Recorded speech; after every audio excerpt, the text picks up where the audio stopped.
Justin Timberlake apologized to ex-girlfriend Britney Spears on Instagram on Friday, 19 years after publicly blaming her for their breakup and using his heartbreak to promote his media. He also apologized to Janet Jackson for tearing off her costume at the 2004 Super Bowl to expose her breast, in what they said was an accident at the time but for which she was crucified. In a long Instagram post, Timberlake said, "I specifically want to apologize to Britney Spears and Janet Jackson both individually, because I care for and respect these women and Timberlake's apology comes after he was tagged in social media posts about Spears and the campaign to release her from a conservatorship held. It has been highlighted recently in a documentary, Framing Britney Spears, which lays bare how Spears has, according to her fans, been exploited by the men in her. Fans say that Timberlake is one of them. He and Spears dated from 1999 until 2002 after meeting at the Mickey Mouse Club and were an iconic star. They split abruptly and rumors soon emerged that Shed cheated on him. His albums and songs were promoted under the narrative that Spears broke his heart. In the music video for his 2002 hit Cry Me a River, he even used a Britney look. Britney was vilified for their breakup. It's unclear if Timberlake has been in touch with the women to apologize privately. Neither of them has yet responded publicly to his apology.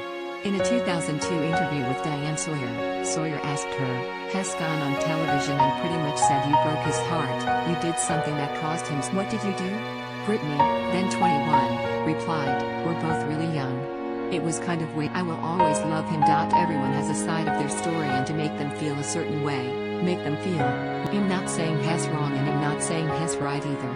Timberlake didn't shy away from speaking about their end. In one example, he was asked, "I have to ask, did you FK Britney Spears?" He laughed, sighed, then said, "Oh man, okay I did." In an interview with The Telegraph in 2002, he also said, "The breakup was absolutely heartbreaking. I can't just have meaningless relationships with women. I have to find Miss Right in order to have a relationship. There's got to be that big moment when she comes along." Cry Me a River was considered his song about the lyrics include, "You don't have to say what you did. I already know. Share this article. Share now. Terry's just no chance with you and me. There'll never be. Don't it make you sad about it? You told me you. Why did you leave me all alone? Now you tell me you need me. Now it's your turn to cry." Britney's Every Time was considered hers. In that song, she said, "Every time I try to fly I fall without my wings. My weakness caused you pain and this song's my sorry." In his post on Friday, Timberlake said he'd seen the tags and mentions about the Framing Britney Spears documentary and his alleged complicity in her down. "I've seen the messages, tags, comments and concerns and I want to respond.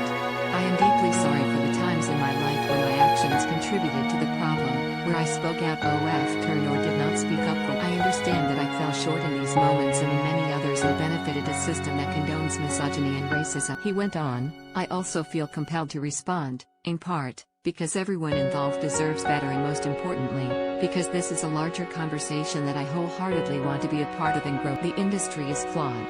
It sets men, especially white men, up for success. It's just as a man in a privileged position I have to be vocal about this. Because of my ignorance, I didn't recognize it for all that it was while it was happening in my own life, but I do not want to ever benefit from others being. I have not been perfect in navigating all of this throughout my career. I know this apology is a first step and doesn't absolve the past. I want to take accountability for my own missteps in all of this as well as be part of a world that uplifts. I care deeply about the well-being of the people I love and have loved. I can do better and I will do." Timberlake, in his Instagram post, also apologized to Janet Jackson. In 2004, Timberlake, then 23, performed with Janet Jackson, then 38. At the end of the performance, he tore off her costume to expose her breast. She was wearing a nipple cover but looked visibly shocked by what had done and the audience was irate. In a statement afterwards, MTV and Viacom said it was not part of. Timberlake and Jackson called it a wardrobe malfunction. Jackson's career suffered afterwards and she was blacklisted by Viacom. She was banned from going to the Grammys too. Timberlake soared and he was even invited back to perform again in